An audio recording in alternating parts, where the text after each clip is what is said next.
So, you want to be a dungeon master. So you want to be a dungeon master. So you want to be a dungeon. So you want to be a dungeon master. So, you want to be a dungeon master. That's great. We're here to help. I'm Taylor. And I'm Justin. This week, we're going to take a look at session prep. In fact, Taylor and I are going to be prepping a real session of D&D. This is for one of my home games coming up in a couple of weeks. Along the way, we're going to talk about different styles, methods, and things to cover when doing session prep. Hopefully, this helps the dungeon masters listening to prep for your own sessions. But remember, not everyone preps the same way. What works for me or for Taylor may not work for you, and that's okay. But let's get into it. But first... But first... Always going to be but first? Yeah, you take this one, please. Yeah, sure. I'll let's change it up a little bit. So what is something that you didn't initially prep for, but that your players either fell in love with or you really like the idea and you just kind of had to scramble to write it into the campaign? Yeah. Whoa. I think to a certain degree this happens in every game that I've ever played. There's always surprises. Yeah. I think what I normally do is I have like a backbone of the plot and like the setting and stuff like that. And then that backbone gets shifted into borderline scoliosis via the players and their backstories, their like, decisions that they make and stuff.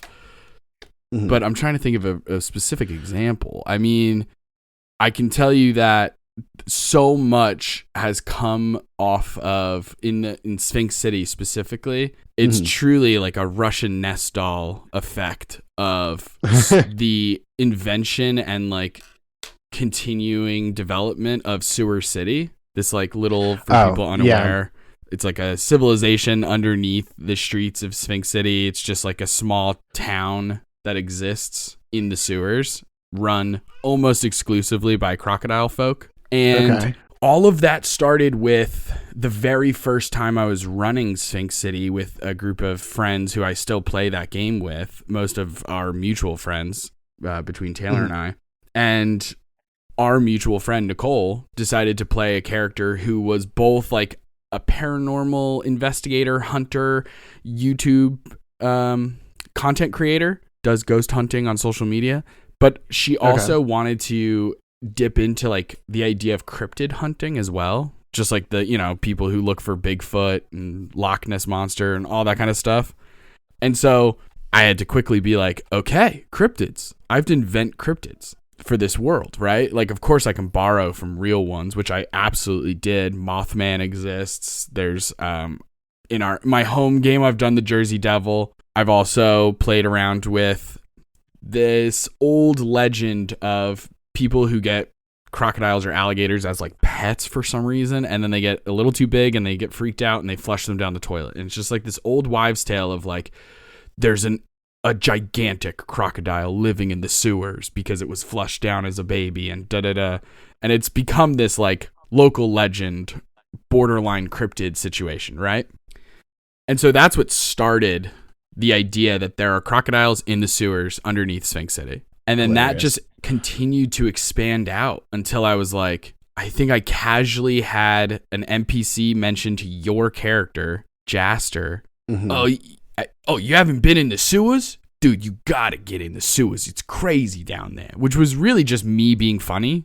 Like, I was just joking around. I've never expected people to go into the sewers. And then slowly the idea continues to snowball until it was like, oh, what if, yes, there is maybe a giant crocodile down there, but what if it's like a borderline demigod and it started this whole civilization and now there's an entire group of crocodile folk who run a town down there and we'll just call it Sewer City. Somehow they know easy. What crypto is. Yeah, and then and then crypto got added into it because, again, I'm just making jokes. I think crypto is stupid, so I was like, oh, hilarious. Also, they exclusively run their economy on crypto, which is why they're so impoverished. It's so funny, yeah. And then, again, this story is as old as time at this point, but a mutual friend player in season 1, Sean, just casually mentions the idea of shitcoin, obviously a joke on Bitcoin and the fact that it's in the sewers, and lock that in. Okay, that's canon now. And so I think that would be one example of like something that truly I not prep for and then find ways to work it in. Right. To just be like, oh, this is just an expansion of Sphinx City. Now there's this extra neighborhood underneath the city. That's so fun. And I've had a blast exploring it, showing it to different people. Everyone gets a kick out of it. It's so silly. The museum. The museum is fucking priceless. The museum, the food, everybody being really apprehensive about the food. Yeah. Being like, sewer soup? I don't think so. But then also having fun with it. Like, actually, everything is really good. Like, all the food tastes amazing. Because that's funny. Yeah. What about you? Does there anything come to mind? Yeah. So, again, it's kind of a bunch of different things that immediately spring to mind. But one of them was I had the players going up against a beholder. This is step one. Step two, I had given them this potion that I was expecting them to use on themselves. It was basically like a wild magic polymorph potion. Basically, you would drink it and then roll on a table, and then you would turn into whatever the dice rolled out to be. Like, that's you fun. would roll for the CR, and then you would roll a d20, and then I just go through the list of that CR, and then wherever I stop, that's what you get. Hell yeah. So the players, however, had this crazy idea of, basically the big bad of this particular arc was a beholder that they had to find. And they find the beholder, and one player like launches another player up over the beholder just by like, I think just sheer force, was just through a character. Small character, big character, chucked him. And then the smaller character takes that polymorph potion and throws it in the beholder's mouth, because beholders, as you know, are like 90% mouth. Yeah. So yeah. They're like, I was like, I don't know. At first it was kind of like whiffled about on it. And I was like, I don't know. And they're like, dude, we all know what a beholder is. The thing is all mouth. Yeah. It's all mouth. Hard to and I was argue like, with that. Okay. I made him roll a spell attack, and yeah, sure, that definitely, or not a spell attack, but like a ranged attack as they're flying through the air. And I was like, okay, yeah, that definitely, you guys definitely get the potion in the mouth. And beholders, funnily enough, no legendary resistances on them. No, they so don't. No, not a one legendary resistance. So it fails the save. And it got transformed into a Arcanoloth. Whoa. Yeah. It was a very interesting change of pace. So this polymorph potion could turn them into something that wasn't technically like a beast. Like, correct. Okay. Yeah. No, it was just the way that I had flavored it, because we were, this was, I was a very, very green DM. I meant for the party. I think for the party, that's risky. Yeah. To put it into the beholder's mouth, because if memory serves, an Arcanoloth is a higher CR than a beholder. Yeah. You're not wrong. You're not wrong. But the way that but I had given it to the players for them to use for themselves. Like I initially set it up so that like, okay, you can drink this and like Hulk out. Right. But they were like, no. We're going to use this as a weapon. Yeah. And so basically, things take a turn for the worse on my side, the Arcanoloth. And he basically dimension doors out of there and gets away. And then I had to write a whole like sub arc of them going and tracking down this thing again. Like a whole nother sub thing. It found a new dungeon, like a new kind of place to set up camp. And yeah, so that led to a death tyrant was at the end of that one. I was like, okay, fine. You're going to say boo to my beholder. Watch this. And I turned it into a death tyrant. And yeah, but it was a very fun little thing. And Hell like yeah. this happened at, we were playing Dungeons and Dragons at MagFest.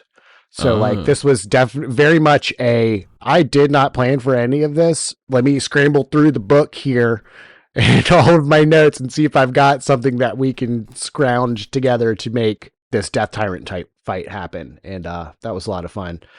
Yeah. Honorable mention, of one of the characters befriended a young white dragon, or a white dragon wormling that was under the influence of the big bad. And he was like, yo, is he really treating you good here? Whatever. They found it locked in a cage. Long story short, 10 sessions later, he's got a young white dragon rolling deep, like as part of the party now. Yeah. Because he was a dragonborn, he could speak Draconic, so he just basically just sat down and was like, "Hey, man, how you doing? Let's talk. Things don't look like. Let's just talk about it. Let's look. We can get you out of here. We can get you some food. We can, you just hang out with us. We'll make sure you're taken care of." And subsequent 20s and whatnot happened of having animal handling checks and persuasion checks and all this stuff. They're freaking crushing it. And yeah, long story short, young white dragon in my campaign as a freaking PC, basically. Yeah, that's intense. Yeah. No, you never know what your party's going to gravitate towards in terms of NPCs, or in the case of the white dragon, I suppose, monsters as well. Yeah, you never know. It sometimes can surprise you when a party decides not to initiate in combat in like a more violent way. So like when they either choose to like hide and just be like, actually, we're just going to let them pass. And we're just like straight up not going to fight these people. Like that's happened to me where I'm like, oh, really? Oh, okay. This would have been a cool combat. Interesting. All right, roll your stealth checks. And then everyone crushes it. And I'm like, oh, okay. Well, I think I know what that was faster. You're talking about. It was the Yuan. There was a bunch of Yuan tea in the Feywild. I was like, oh, I'll use all these different kinds of Yuan tea, and it'll be like a cool thing. One of them's a spellcaster. Some of them are melee. Nope. Absolutely out of there. Yeah. No, it's definitely interesting. That was supposed to be half the session, I'm sure. It was definitely supposed to be a chunk of it for sure. Yeah. And then like, I mean, there's been so many throughout all the campaigns that we've played, whether it's, using theater of the mind and seeing what people come up with because they're just like asking insane questions or asking for insane things that like their character doesn't have that ability, but they're like, I think Spunky Taylor during the Hey Hydra fight, right? It was like, she's a sorcerer. Her first turn, she's like, all right, cool. I'm going to go up to the Hydra. I want to jump onto its back and try and get it to attack me, but hit itself instead of me. And I just wanted to be like, okay, so no, we're not casting any spells. We're not doing anything normal that you would do in combat. We're just doing this thing. And I was like, all right, roll a persuasion check or an intimidation. She got a nat 1. And I was like, all right, there we go. This is what it is. That we're figuring it out. Yep. The dice want to tell a story. Yeah, no doubt. And then like there have also been circumstances where, players do insane things and it just changes the vibe of things. Like sometimes it comes down to the smallest detail of something you've described and the players latch onto it and you're like, oh, I did describe it that way, didn't I? Oh no. Like with the Mad Hatter fight and being like, he's getting so much power from this sword that he's holding. And then just being like, command, drop the sword. I grabbed the sword. And being like, oh no, he doesn't have the sword. Why did I describe that the sword was where his power was coming from and not like his fucking heart or something? Right. His soul. Like, why was it an item that was so easily being able to be taken away? Disarming is such an interesting thing in 5e because it's like, same thing with like grappling. Sometimes you'll play so many games in a row, no one grapples. And then you play a short campaign in public domains, and a character decides to play Winnie the Pooh and do all the grappling all the time. And you're like, damn, dude, grappling is tight. I forgot how good grappling can be if you do it all the time. And if you're just good at grappling. Oh my God, dude. Absolutely a powerhouse. And same is true about like disarming, like pushing people off bridges and different things. Like there's certain abilities that some campaigns you don't see it because players just don't have those abilities. Other times it's like, oh, I'm getting crushed. I'm getting absolutely demolished. I'm getting absolutely demolished. But it's a ton of fun. I have so much fun with it. Even in this home game, yeah. so the one that we're going to be prepping for today, there was an example of, so you'll understand most of this. For listeners, if you're interested in our home campaign, Sword Coast Q, there's a bunch of bonus action episodes where we recap levels 1 through, I want to say 11 is about as far as we got so far at the time of recording this one. Hey gang, we wanted to talk to you about something pretty important real quick. See, we have some really cool ideas for the future, but we need your help. You can do that by supporting us through our Patreon. At the lowest tier, you get early access to podcast episodes, access to episodes of Action Surge, our post-session table talk show, and entry into a private channel on our Discord server.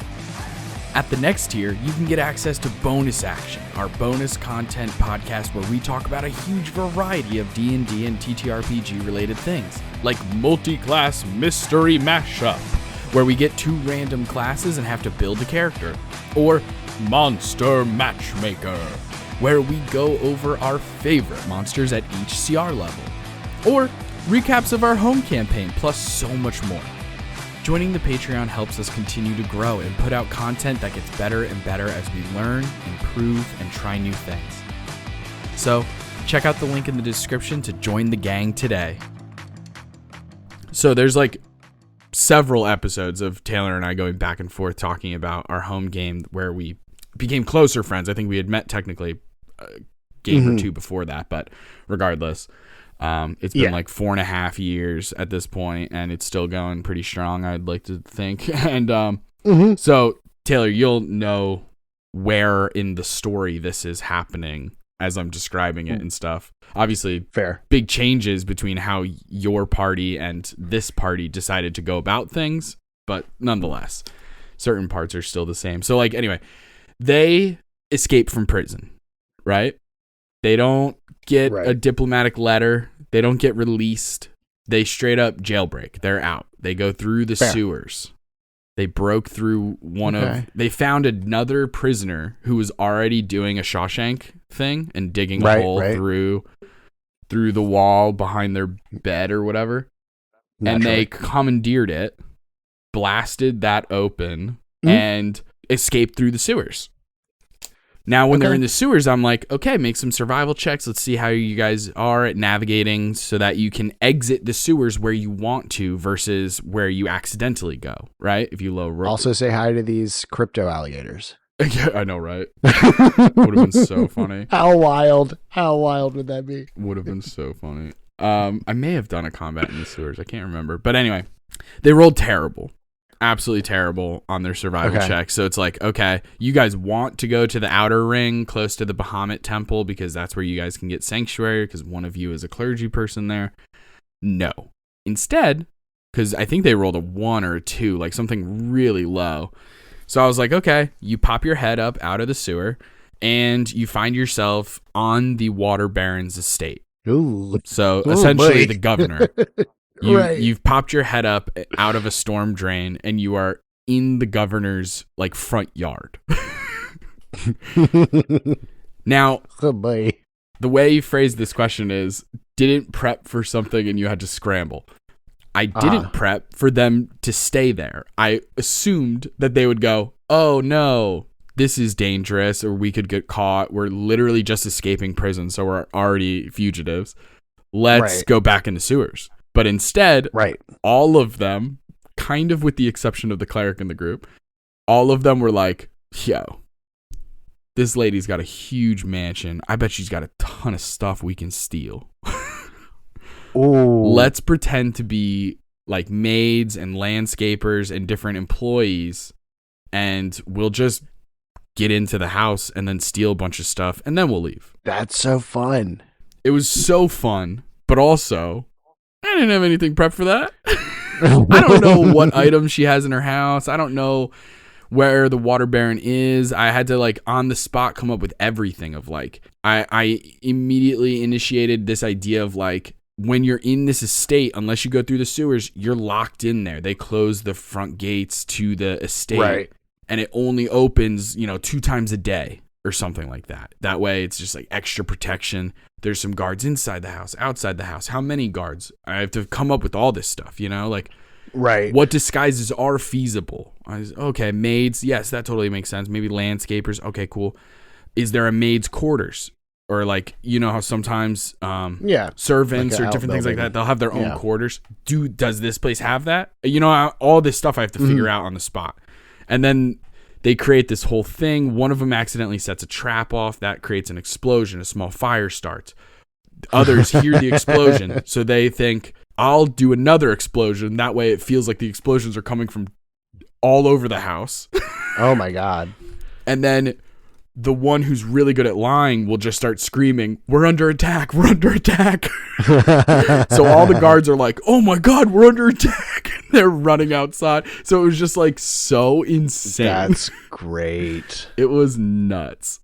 But a lot of fun. And it was certainly memorable.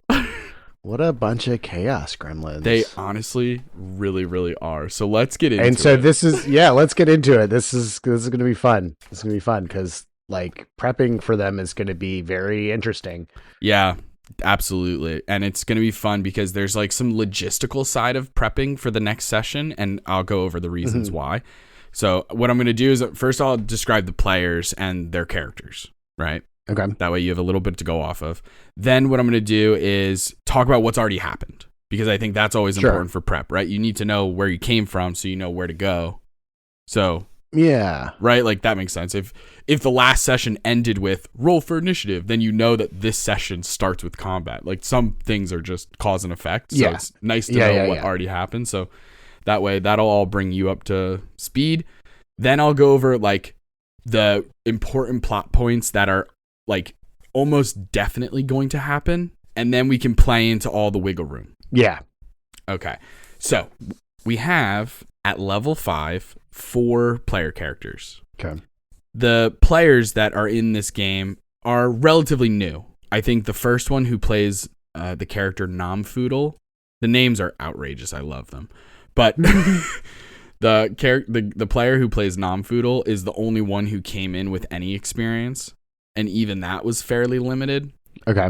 So we're playing with practically newbies. Granted, we've been playing for almost 6 months now, if not more. Yeah.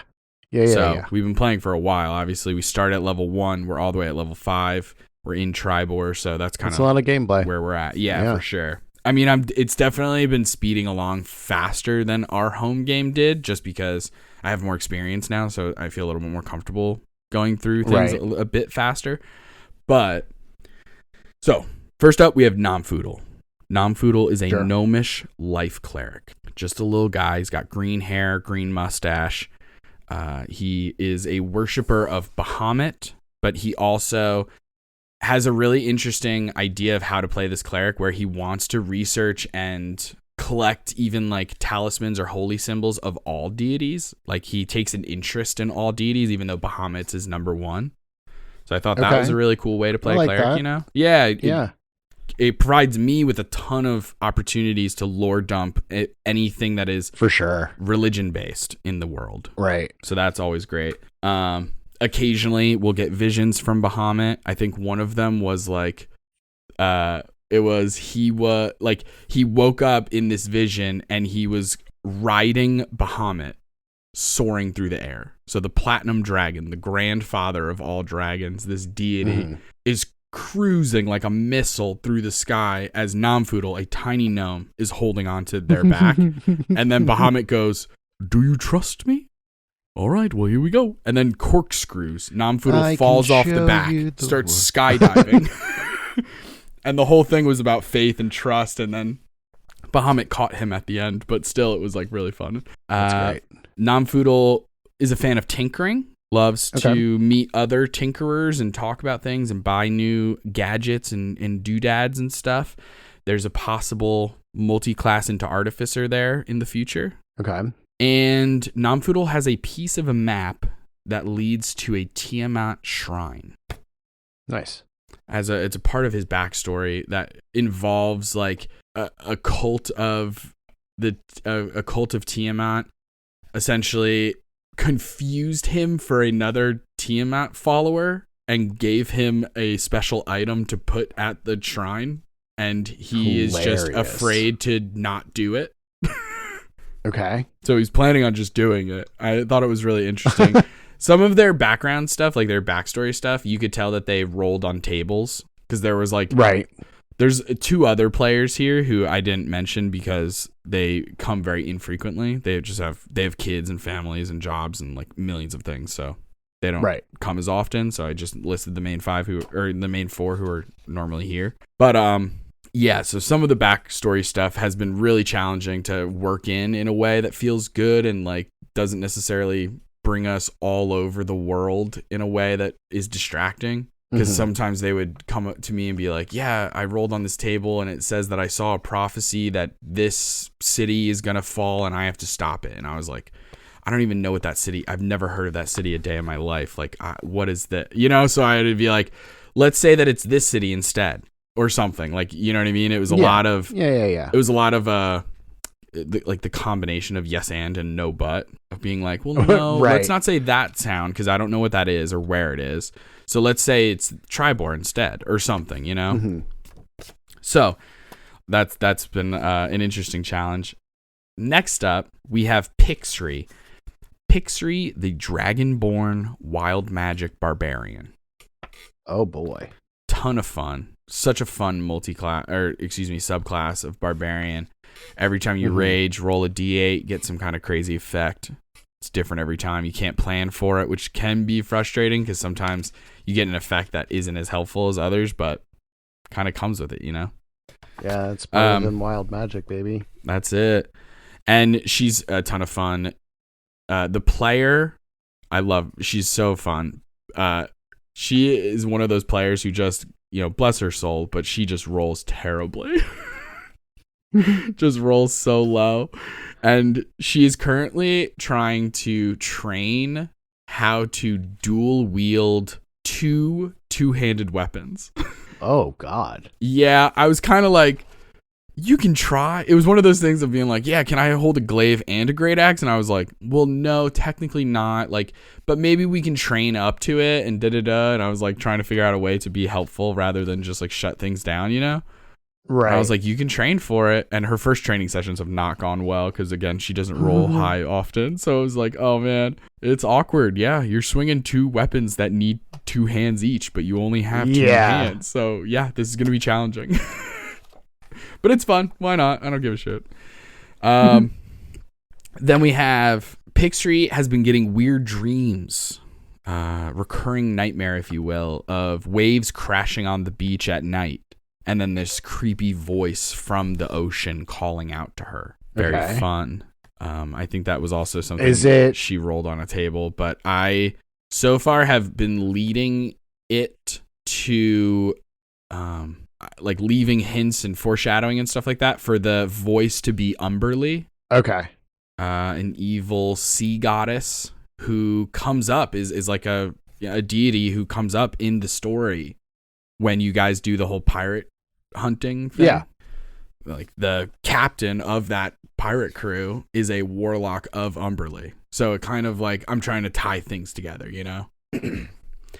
She also has a hawk companion named Zappy Snappy. Another thing I felt really bad just saying no to because it was like level 1. She's like, I rolled on this table. It says I have a blood hawk. And I was like, what?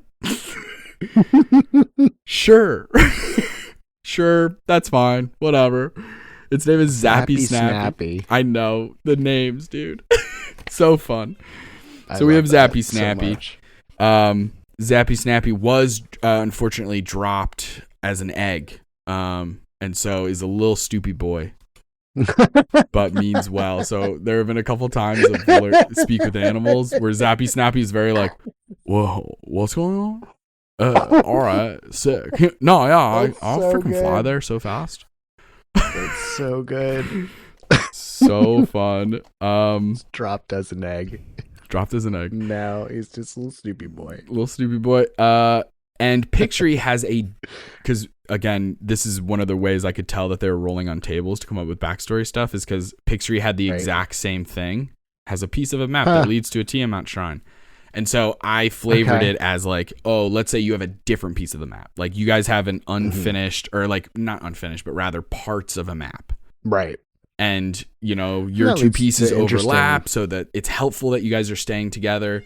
But also, you know, you'll have to go see map experts or cartographers and maybe figure out where this is all leading to. There's still parts of the map missing. So it leads all of these side quests. Side quest fodder. Yeah.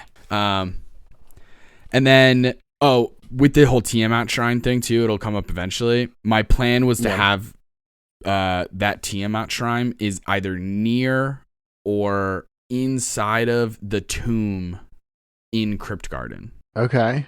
Which is obviously one of our destinations. Right. Yeah. So that's like my idea was to kind of wrap that one up a little bit. My plan is for some of these to be like smaller side quests, not like character arc, like super development side quests where it's like Cal saving his brother from the afterlife kind of thing. That's huge. Right. These are like tiny little like knock them off your list. Okay, checklist, got that one done. On to the next one. That's how I'm treating some of these, you know? Okay, yeah. But anyway, third player, or PC rather, we have Endarna. Endarna is a tiefling warlock fiend pack, specifically with Asmodeus, the Prince of Lies, the King of Hell, the Lord of the Nine Hells. I have flavored him to be very goofy and silly because I just, you know, I am trying to have fun with the game and everything. So I'm not going to have him describe all these nightmares of like people getting tortured in the hells and their souls are in anguish and all this crazy stuff. So instead, when he visits Endarna, it's like that version. I didn't invent this idea, of course, but like it's instead of like hell, it's like heck. So it's just like you're waiting in line forever. Right. Okay. I gotcha. Or like you're at a restaurant. Just everyone else is mildly inconvenient. Yeah. Yes. It is all mild inconveniences. That's how I'm describing Asmodeus, at least in these moments. Which is not to say that he's not the Asmodeus. He's still very powerful and is the Lord of the Nine Hells. But for the sake of just levity, I kind of keep the visions Yeah. Because she does get visions from him. One was, this is like one of those examples of a tiny side quest that actually has already been checked off. She had one that was, she had a vision that a harper was going to get poisoned and she had to stop it. And so that's all it said was just a harper. So I'm like, okay, we'll have to figure out how that works. Who's the harper? Da-da-da. Well, luckily, in the way I have already written the campaign, there is a harper that the players will definitely meet. Darathra Shendril, the Lord Protector of Tribor. Another way of just saying the mayor of Tribor. And so she is a harper and a retired adventurer. Sounds cooler. Lord Protector does sound cooler. It's just like each town has their own title, but they all kind of mean the same thing. It's like you're the leader of the town. Whether it's you're Open Lord, Lord Protector, Water Baron, like whatever, man. But so they saved Darathra Shendril. They managed to spot somebody entering her tower. They couldn't get a read on who it was or, you know, what was going on or what they did, but they just saw a shadow kind of like enter the building and leave the building very quickly. And then when they were meeting with her, she said something along the lines of like, oh, you know what's crazy is I just got this gift, this wine bottle as a gift. I don't know who it's from. Maybe a secret admirer or something. I have no idea, but do you guys want a glass? And they did some spells and some investigation. They found out that the bottle itself had engravings on the inside of the glass where you could pour a normal liquid into the bottle, aka wine or whatever, but when it pours out of the bottle, it becomes poisoned. Ooh. Yeah. So the bottle itself was enchanted to turn the insides poison upon exit. So this is just a way I flavored it. Because I don't think they had detect poison, but they had detect magic, and I wanted them to succeed, kind of. So it was like one of those ways where you kind of finagle things, and you're like, okay, maybe this is how the poisoning happens. I don't know. And then, as is true for most of the party, she loves to loot, she loves to steal things, she loves to lie to people. Generally a good person, though. This is true for most of the group. Like you said at the top, for sure, chaos gremlins. but good people nonetheless. Yeah. And last but not least, also she very much wants revenge on Dragonsbane, and I made sure to implant that via Asmodeus, being like, "Can you believe that guy got one over on you? How dare he? He thinks he can throw one of my warlocks in prison? I don't think so. Go get that guy. Punch that guy right in the face, actually, if you see him."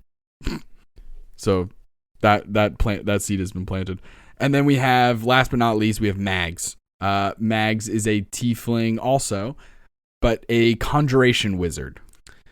Mags, unfortunately, her sister was killed, like her best friend sister was killed, and she doesn't know who did it. I think she has like some clues and some ideas, but like it has no idea who actually did it, and is investigating that all the while of doing the rest of the plot and stuff. And then she also is a big fan of specifically like weird, powerful, ancient, forbidden magics, like all of those categories. Okay. Which is really fun for me as a DM, you know, like I get to, especially with newer players, because I know they're not necessarily going to like abuse things, you know? Right. Like if I was playing with a really experienced player who was playing a wizard, I'd be so careful about the scrolls I offer them, right? Because it's like, right. I don't know if I want the wizard to always have access to this spell. But with Mags, I feel a little bit more okay to be like, yeah, here's Gravity Sinkhole as a spell or whatever. I don't know.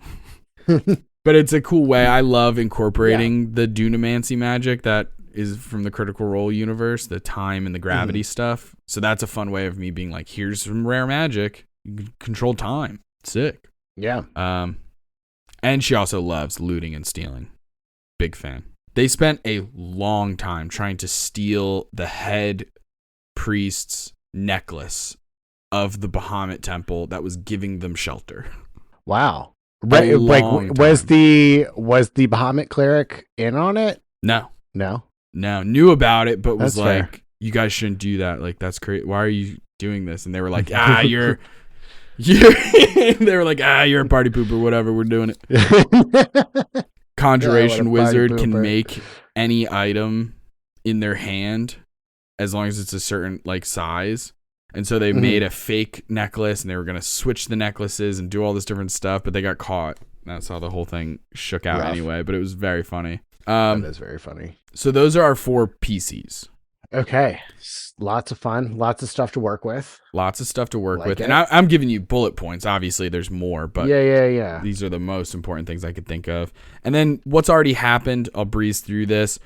So the party has already learned about the BBEG in the sense of knows his name. Doesn't know how powerful he is or how connected he is and all that kind of stuff, but has heard the name Cancer. Sure. Has heard the phrase Knights of Cancer. So that's another important thing. Yeah, that's what he calls his top generals. Yeah. I gotcha. Obviously, the players already know about everything that happened in Nesme and Mornburn Shield and Yarder because we already did all of those things, right? So we already know about Pop Bing So, the ancient white dragon. We already know about General Dragonsbane and that he's corrupt. That fucking asshole. Such a dickhead. And the best thing about him in our campaign is I got to kill him twice. Got to kill him twice. And as I've stated already, they escaped the prison of Gamog and are technically fugitives. Now, well, they escaped Gamog, committed more crimes, and then left. 100%. They committed a ton of crimes. Then they went to the River Festival. That's important. Okay, sure. With disguises. Okay. Everyone wore disguises. Gotcha. And they went to the River Festival. And then they left. But yes, they are fugitives technically. But luckily, Tribor, they seem to be safe because they just saved the mayor's life. So she's not ran on them. And she doesn't... If you recall back to when you guys were playing, I mean, this is forever ago because it's literally level 5. Durathra Shendril never liked Dragonsbane. So when it's offered to her, hey, we think Dragonsbane is corrupt, she's like, fuck that guy. I knew something was up with him. Knew it. Yeah. Like, she doesn't have any proof, but it's one of those things of being like, I knew it, you know? Yeah. So she's pretty helpful anyway. So in order to clear their name, they need to prove that Dragonsbane is corrupt, which means not only do they need to end up in Waterdeep eventually, but they also need like hard evidence. Some kind of evidence. Right. Okay. They need like significant evidence to prove Right. that one of the highest positions in all of the Sword Coast is corrupt. Right. And evil, you know? So we also have they are very much in search of Britta, this NPC from the very first session. Britta is named after a water filter. When I was writing this campaign, I looked over and there was a Britta filter on the fucking counter, and I was like, wow, good classic. enough. Yeah. Yeah, whatever, man. That'll work. Life imitates art sometimes, and sometimes art imitates life and whatever. But so this is one of the reasons that they brought them to Tribor, as well as, you know, you have to pass through Tribor to get to Waterdeep. Right. And so they're already in Tribor. They know that she has some vampiric qualities about her. Okay. Through different like skill checks and stuff, they were able to suss out some of that stuff. And they've already explored some parts of the town, including the Happy Horse Ranch, which I've reflavored to be, I've worked Sunny's family into the story more. That's awesome. And so the Wisens own it. And even to the point of the mom, I think it was the mom gives Pixri a letter and says, oh, you're going to Waterdeep. When you get there, can you give this letter to my daughter? That way I get to play as Sunny when we get to Waterdeep. Yeah. So again, tiny side quest. Mm-hmm. You know what I mean? Constantly giving people plot hooks and reasons to keep going past the most current mission. Right. You know what I mean? Constantly trying to give them reasons to stay together as a team, reasons to keep going, you know? Mm-hmm. Mm-hmm. That hopefully align with what their characters would already like anyway. So I'm not like forcing anything on them. I'm just offering these opportunities. And because I know their characters well enough, it just already aligns with them in a way that they take it. That's at least the goal. Mm-hmm. So Pixri checked out the Happy Horse Ranch. Mags and they currently have like an NPC with them. Went to the Six Windows, which is an inn, and Darna and Namfoodle went to the Order of the Unicorn's Horn, which is a temple of Myliki, where they met Shaneth, the head acolyte. And so they got a bunch of clues from all those places. If you remember, the things that are happening in Tribor right now that are causing the town itself some distress is like there's something dark and evil and possibly undead or just wrong happening in the Crypt Garden Forest, which is a forest that neighbors, like literally borders Tribor. And at night, strange monsters are coming out of the forest into town and attacking people. Now, luckily, they've had very few fatal victims, but they have had a couple. But they've also had other things happening and stuff like that. So this was the party splitting up and going to check out different things, you know? So like Shaneth, I had Shaneth cast a modified version of like Commune with Nature to give them a couple little information pieces. The Wisens at the Happy Horse Ranch actually showed Pixri a livestock crime scene. You know what I mean? Like picture CSI, but it was like an ox who had just been like ripped apart.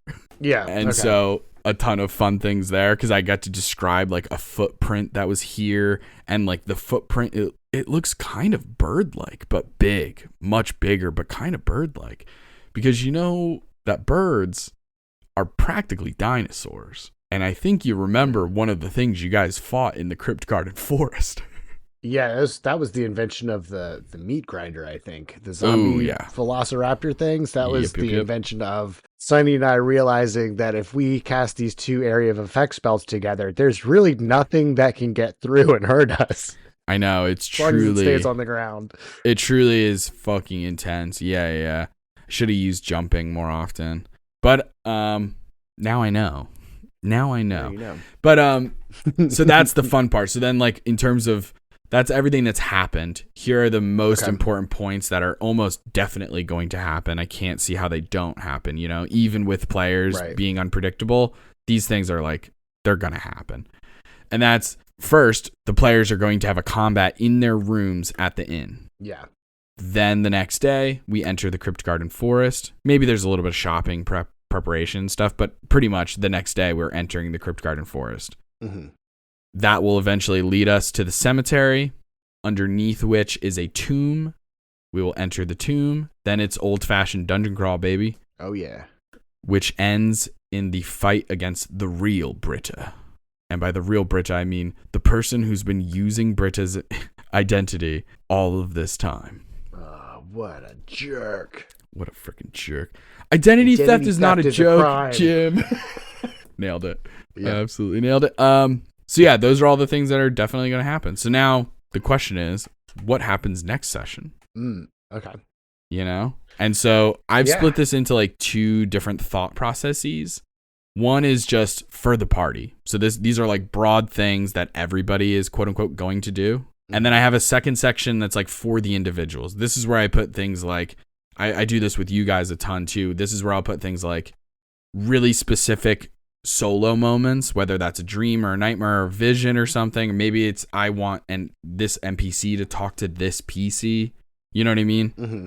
Things that are solo, very individualistic. But starting with just for the party, the first things first is we're starting with that combat at the inn. Yeah. So yeah, what did you attack us with? I think it was bats, and it was a bunch of things. I actually I had a small table. This is like one of the rare times I think a random encounter table is a lot of fun because I had a lot of ideas for like the vibe is from here on out. If you are part of this table, turn it off now unless we've played this session because spoilers are very much ahead. Oh yeah. So Britta's a vampire, right? Sure. Yeah.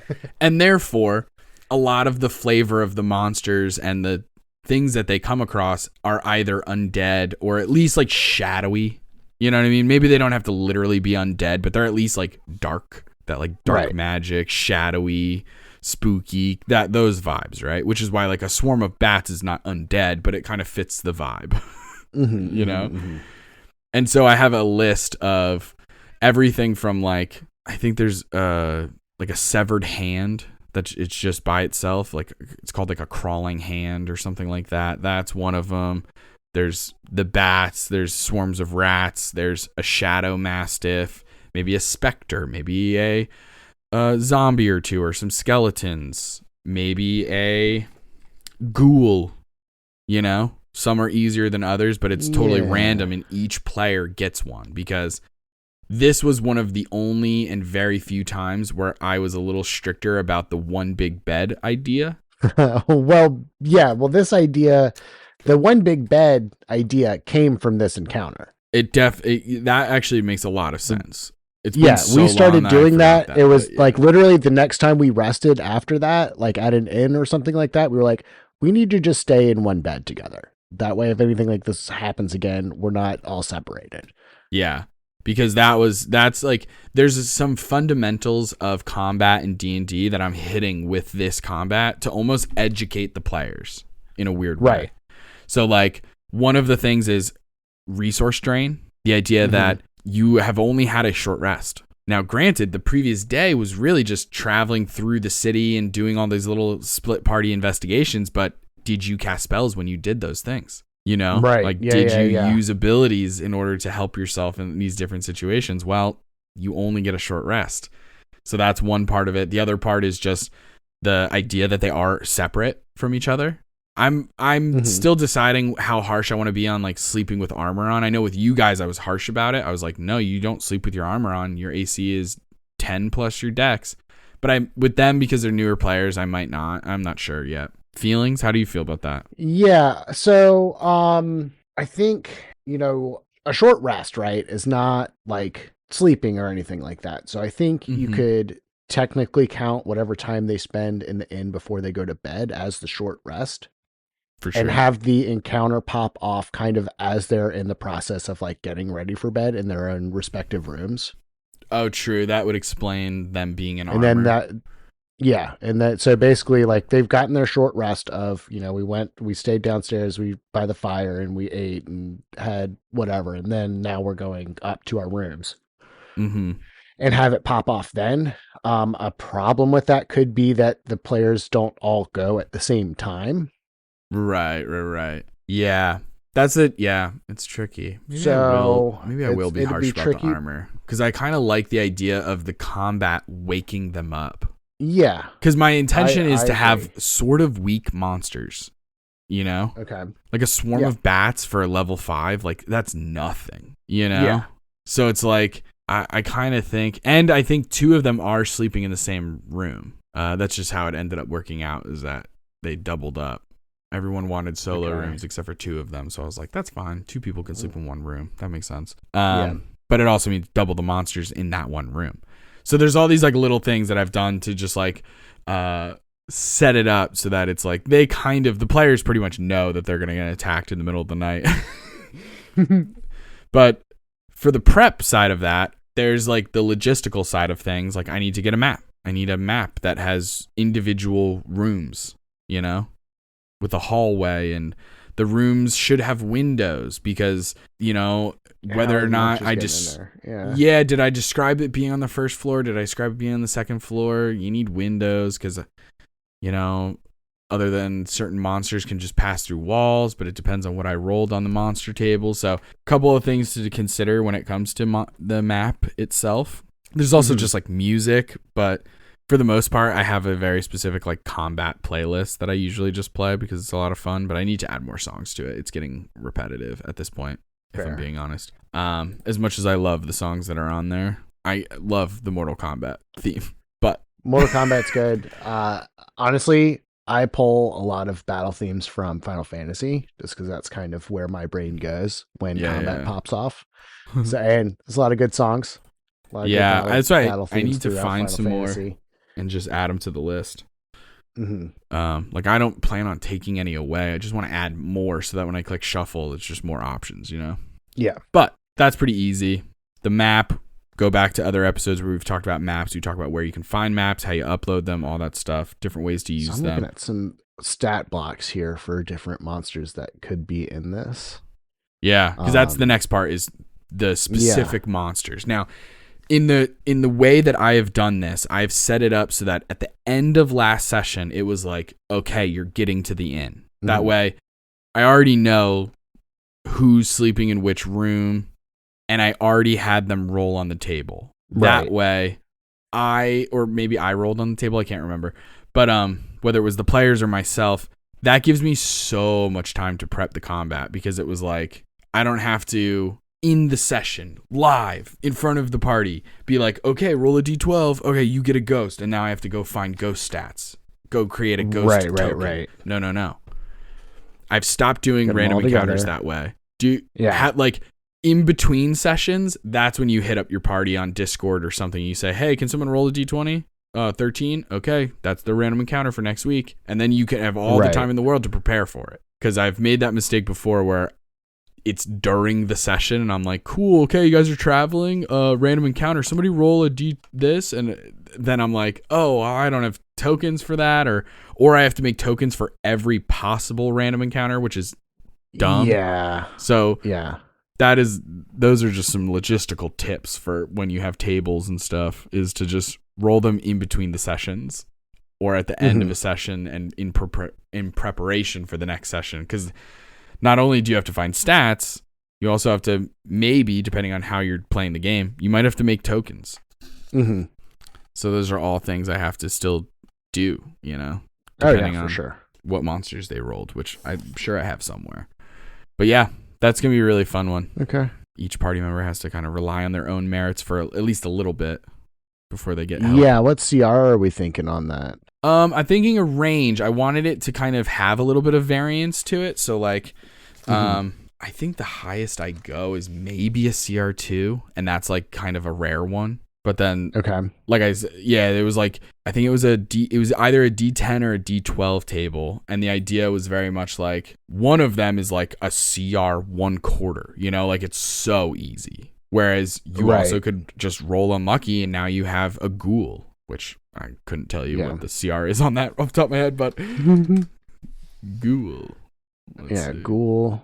Let's look at CR1. Cap would be another fun one. That's a CR2. It kind of keeps with that aesthetic. Heck yeah. I know a Spectre was one of them. I misspelled Spectre. I spelled it the British way, like a freaking Idiot. Spectre's a CR1. Shadow Mastiff I know is on the list. I know that there was, I can't remember if it's called a crawling hand or crawling horror or something, but it's just like a severed hand. It's literally Gotcha. The Thing from Addams Family. Is that what he's called? The Thing? It? No, The Thing? Cousin Yeah. It is the one with the hair. Yeah, it's Thing. Okay, cool. Shadow Mastiff is a CR2. Okay. So I think that's as high as I get it, though. Yeah. Is a CR2, and then it could be quite low if you're fighting a swarm of rats or something. Mm-hmm. Yeah, CR 1/4. So that's kind of the Blink range Dog we were is playing something with. else I kind of was looking at. That's also a CR quarter. Which one? The Blink Dog. Yeah. Blink Dog would be interesting for sure. Yeah, possibly blink through, go to a different room. That'd be sick. Mm-hmm. That'd be sick. I mean, there's CR quarter. You could throw a couple of them in there and be good. I know. This Like- is very like- much, that's the other interesting thing. So like in prep, in like writing campaigns and like preparing for encounters and stuff is, so we've done this in the past where we've talked about building encounters, and the question is, why are we having this encounter? Right. And Right. part of it is straight up, these are new players. It's a newish campaign. And I did this this was also true for you guys, but not in the sense that you as players didn't know this. It was more like, heads up, this is a possibility in the setting. Right. In the educational aspect of it, of like, that sometimes monsters will attack you guys when you split up. Like, Mhm. or it's also a little bit of, not education's not the right word, but it's like showing off the vibes. So all of these monsters, we're choosing very specific monsters. Like, I'm not throwing a pixie setting the at them. tone. Right. Like, pixie matches the CR level. It's very fun. It would be hilarious, but it has nothing to do with, like, why would this pixie be following this vampire? Whereas all the other ones make sense. Stick to specters and ghosts and ghouls and goblins, giant spiders, giant poisonous snake. Some kind of evil, dark, shadowy vibe. Yeah. You know, I mean, something that you're just like, building it out. that would work for a vampire. That kind of thing. Yeah. So I'm that's building it out definitely a in part the, of it also. Encounter builder on D&D Beyond. Mm-hmm. And the encounter that I put together was a giant poisonous snake, a specter, an ettercap, and 3 blink dogs. And it's still, Nice. with that many characters, it's still qualified as an easy encounter, which with skill drain is kind of what you're looking for. Like if you're trying to attack the party with less resources, you want to keep the encounter kind of easier so that they're not having to use, like, if they're flush out of spell slots and all that stuff, this is still a winnable fight. No doubt. Yeah. And it's meant to be. By no means do I want this fight to be super, super challenging or like really deadly or anything. It's really just like, man, how scary would that be? You're attacked in the middle of the night by a fucking shadow dog or whatever, you know, like that's scary. So that's the idea, is I'm kind of injecting a level of horror into the setting, into the vibes and tone of the campaign to sort of represent the Crypt Garden Forest and all the dark things that they're about to experience. So this is like practice. So it is an easy fight, intentionally so. So yeah, that works perfectly. But yeah. Because it's also going to be like, we all know this, the CR calculators are like only so good because there's also just the idea that like most of them are going to be solo for at least a little bit. Right. They don't have the team. Exactly. You know, so it's like, it's very much like, oh, you missed your attacks? Well, no one else is hitting this. Now it's their this turn. specter. Yeah. Like, right. So yeah, that's going to be really, really interesting until they have to like rush to each other's rooms and unlock doors and all kinds of stuff. So that's going to be really fun. Hell yeah. So that's all the prep just for that combat. Then we have the next day. We're entering the Crypt Garden Forest. I think it's very helpful to at least have a baseline idea of like how you're going to describe Crypt Garden Forest, whether that means going on Pinterest and just typing in spooky forest art, and then you can just get some visual examples that you can, you know, draw from. Right. Maybe you want to have something pre-written if that's your vibe, you know, like a little scripted. I do like to pre-write part. If it's an important location, I do like to pre-write a description of some sort just to make sure that I describe it properly for storytelling purposes in the future. Oh yeah. For sure. Yeah. You know? If you want to leave a little nugget in there of like an interesting detail, or like intentionally leave a part out. Right. That they'll find out later or something, whatever it is. I mean, all the modules they use the formatting of like the boxed speech. It's like boxed text is meant to read aloud to the table. And so that's just like a common thing anyway. But yeah, I think depending on your style, that could be really helpful. Or even just putting bullet points. Hey, the tree's barks have turned black. There are veins of purple energy growing. The canopy is starting to grow larger and darker and is blocking out the sun, so that when you are in the forest, it is nearly pitch black. You can't even tell that it's daytime. All these like little talking points you can just list out. If that's, again, it's what works for you. Absolutely. And then we have like, just broadly speaking, we have encounters. Okay. Encounters, as we know, they can be combat, they can be non-combat. So maybe they come across some will-o-wisps. The will-o-wisps can be one of those things that could go either way. If they attack them, the will-o-wisp will fight back, but you don't have to attack them. No. You know, like maybe it's that kind of thing, that sort of encounter. Or there's a ton you can just... Do they follow the wisp? Do they not follow the wisp? If they do follow the wisp could lead them to something tricky, because that's what they like to do. Yeah. That's, there you go. Kind of a trap or ambush. Yeah, sort of an anglerfish situation. Very, very cool. And then, I mean, you're going through a forest, so there's all kinds of things you can do with that. Just nature checks. Maybe they get lost. Maybe they don't get lost. Maybe there's something that they find. Remember, we have this whole Tiamat shrine thing that I have to figure out how that fits into the whole world, right? So, like, is it in the tomb? Is it not in the tomb? Is it nearby? Are they going to find it on the way there, or should they find it on the way back? Like, you know what I mean? Like, those are all questions I have to eventually figure out. Yeah. And then finally, there's...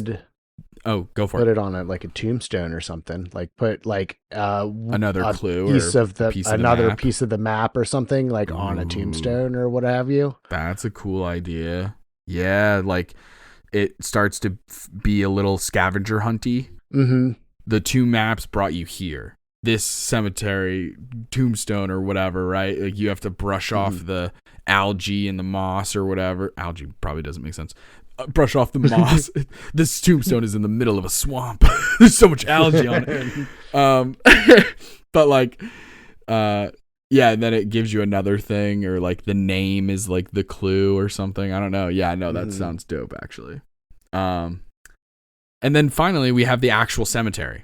So I also know that I'm going to put a little combat here because I think it's really interesting and fun, and I'm just having fun with monsters. So these are just zombies with velociraptors. Okay. Now, the important thing to know is this. Technically, velociraptors are pretty small. What we are mostly thinking about when we think of velociraptors, Jurassic Park fucked us all up. Because we all think velociraptors as these big-ass, clever girls. You know what I'm talking about? Yeah. That is definitely not how big a velociraptor is. I think what we are seeing in Jurassic Park is technically a Deinonychus or something like that. Okay. And it's funny because even in the D&D, like if you filter all monsters by like there's like some advanced tags and stuff that you can put on there, and I think one of them is monster tags. Yeah. On D&D Beyond, they have all these advanced tags. So one of the options in the advanced filters is dinosaur. And so you can specifically search for all dinosaurs. Now what you'll notice when you do that is that a Deinonychus is a medium-sized dinosaur, whereas a velociraptor is tiny. Okay. So when I say velociraptor, I'm not referring to a tiny little guy. That's not what I want to fight them, right? That doesn't sound intimidating. I want ostrich-sized dinosaurs. I want big ones. Right. So yeah. It's just one of those interesting things. The only reason I bring it up is because I would have still been calling them velociraptors if it wasn't for this one little detail in D&D. I remember when I found the stat for a velociraptor and I was like, oh, sick. I'm going to use this. And then saw that it was tiny and I was like, what? And then I did some Googling and I was like, holy shit. Lies. It's all been lies. But anyway, so that's just a fun encounter. Oh, no. Okay. Yeah. Make the investigation of the tombs and the graves and the whole cemetery a dangerous prospect. Not to mention Right. it's being protected by the vampire and her minions, hence this combat happening here, you know? Mm-hmm. And then we enter the tomb. All right. Fair enough. And then from there, it's a dungeon crawl. There's tons of chambers, there's secret doors, there's traps, there's treasure, there's monsters, all kinds of shit, you know? Yeah. Now, the important thing to know is there's not a chance in hell that we are going to get to the actual tomb in the next session. No chance. Right. So now I could start thinking about it. Granted, I've pre-written this entire campaign, right? It's for sale on DM's Guild, but like, so I already know what's in the tomb for the most part. But even if I didn't, I could start preparing for this and start prepping it if I had free time, if I wanted to, but I don't have to because it's not going to come up. It literally can't. Even if they skip one of these fights, there's no chance because there's potentially 3 combats. There's the one in the inn, the will-o-wisps, and the zombies with velociraptors. Excuse me, Deinonychus. But like, yeah. So even if they do the will-o-wisp ones and they're like, oh, fuck these spirits, we don't like them, we're going to leave them. Then it's like, okay, no problem. There's another fight. So for all I know, this already, just getting to the tomb might take 2 sessions. I don't know. But that just tells me there's no reason for me to spend any time or stress on the actual tomb itself. Right. They're not going to get to the tomb. Maybe I would, because I'm a worry wart and I also am an over prepper, maybe I would prep like the first fucking room in the tomb, you know, like just in case. But like, or reread that section of the module really quickly. But like, that's it. I'm not actually doing any prep for the tomb. Throw a real simple puzzle at them and call it a night. Call it a night. So those are all the things that I kind of prepped, you know? Mm-hmm. So now it's just, for me, what I would do for prep is on a notebook, I would just kind of write these out as bullet points almost. Combat at the inn. Cool. Next day, Crypt Garden. Encounters. Encounter 1, will-o-wisps. Encounter 2, nature and survival checks. Encounter 3, cemetery. And then we get into the tomb. And I would just, you know, that's kind of how I would outline it and just have that done on a piece of paper, ready to go. And then on the back of that paper, or possibly on the next sheet, I would list out the individuals. So I would put a little bullet point. I put Namfoodle. And then I would put a little thing about his map and the Tiamat thing. And like, maybe this is where I put the tombstone having a clue thing, you know? Because maybe I set it up because I still, Namfoodle and Pixie have the same side mission, right? But I still want them to feel like individuals. So maybe each of them finds a different clue. Maybe it leads to the same place. Maybe it's related, but like Namfoodle has the tombstone one, and maybe Pixie finds a different clue, or vice versa. Pixie finds the tombstone one. Maybe Namfoodle, being a cleric, a life cleric specifically, maybe that is connected to the will-o-wisps, has a like deeper connection with the will-o-wisps than the others. You know, maybe I give them a religion check with advantage during this moment. You can hear the spirits of the other dev, the spirits that have created these will-o-wisps. I don't know. That's what I would normally do, though. I would just list a couple of bullet points under Namfoodle and be like, here are some very specific things to mention that really only apply to Namfoodle. And then same with Pixie. I write down the clue on the tombstone or whatever it may be that goes to the Tiamat shrine. What happens when they do whatever they have to do at the shrine? Does Tiamat give them a vision? Does Bahamut give them a vision? Be like, hey, that's literally my enemy. Why did you give her this offering? What the hell? You know, like, what's going to happen? So that could be something I include in there. Mm-hmm. With Endarna, it's a little more challenging. She just did the Harper thing, so I think I would kind of let her chill a little bit in terms of side quest material. But that doesn't mean I want her to be like left out in the cold, so I would probably give her something. Maybe a little vision from Asmodeus to chime in about like, be careful, my warlock, danger is ahead, or something, you know, like that could be as simple as that. Some hints or whatnot about the final encounter. Would be cool. Little, hey, that's gonna be a fucking vampire. Hope you got your drift globe. Which they don't. And then Mags, Mags has this thing that we haven't had time to touch on because Mags is here pretty consistently, but she misses a session every once in a while. Right.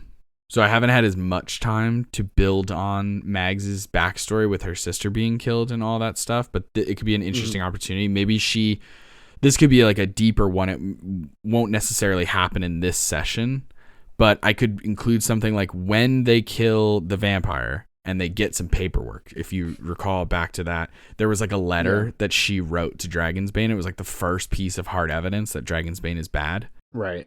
And maybe there's another piece of paper there that mentions her sister. So just keeping that thread going. This would also be a good time to give her some of that weird spooky magic that she's into. Yeah, absolutely. Yeah. As part of the loot, like tailoring cool loot to fit certain characters. That's always a fun stuff thing. Or what have you. Yeah, absolutely. She just picked up a crazy spell too. She just picked up the spell, because again, she's Conjuration. She just picked up the spell Summon Shadow Spawn, and that was her choice. Yeah. And I was like, oh, dang, that's a dark spell. Okay, dope. Hell yeah. So yeah, no, definitely play into some of that kind of stuff. I also think I'm giving Mags a very slight connection to the Raven Queen because I know the Raven Queen will come up way later in the story. Right. So I've been laying those seeds. I love foreshadowing, so I've been doing it very slowly, of just like a quick vision of like once every 5 sessions is like, hey, the Raven Queen says, what's up? Just be like, oh, okay, weird. But I mean, now to me, that's as much, even just us talking about it, I feel good. Right. Like I feel prepped. I feel like I could run this now, no problem. I think the most I would do is like, before the session, just open up the tabs for the monster stats and stuff and whatever I might need. I have a tab open for spells. I have a tab open for like magic items so that I can pick, browse for things really quickly. And then my other computer has Roll20 up and Discord and everything on that front. I think I'm good, I have the module for part 5 of the Sword Coast Coup campaign. So I have that already done. I would have that pulled up. It has some stats in it, but it doesn't have all the stats because at a certain point, I think I got bored and I just started writing like, you can find these stats in the monster manual. I stopped listing them. So some of them I will have to find, but most of them should be really easy. I think 90% of them are like that sort of legacy free material anyway. So it should be nice and easy. But yeah, I mean, so that's how I prep. So much of my preparation has to do with what has happened. Like that's genuinely a part of it. I almost always list out what happened. 90% of this, not 90%, but a good like 50%, first 45 minutes or so. Yeah, a little was over 50. Just talking about what's going on. Yeah, 100%, and describing the characters. Because that's important because they're the main characters. Right. The story follows them, and so who they are matters, what they want to do matters, where they've been and their backstories and their connections, all of that stuff matters. And it's the lens by which the world and the story is perceived through. And therefore, that's where I spend most of my time is just thinking about that. And taking, again, like I said at the beginning, you have like this backbone idea of they're going to have fights in their rooms. They're going to enter the Crypt Garden Forest, enter the tomb beneath the cemetery, dungeon crawl, fight the vampire. That's going to happen almost no matter who the party is. Right? Yeah. But now we can start to flavor it, make it feel more personal, more connected, more immersive, all of those great things that, you want out of your D&D game by reflavoring things, adding details, adding clues, loot, monsters, conversations, whatever it may be that appeals to both the party as a whole and to each individual. That's what I always try and do. Yeah. And it's like, sometimes you just don't have the time. Like, I would love to do like a nightmare, dream, or vision every single episode because I think they're so fun. But realistically, it's like, you can't do that. It takes up so much time. Yeah, because you're one-on-one, essentially.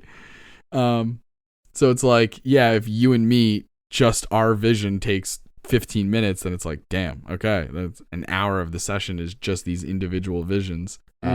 So yeah, definitely trying to plan for all of that stuff. And a lot of that comes with experience, because you get to know the players and the table and how like different tables play differently, right? So like I know Taylor, you have a home game situation where like they're all so much all about combat that like you can feel confident knowing I'm going to introduce this little RP scene. You know that the players aren't going to spend an hour on that.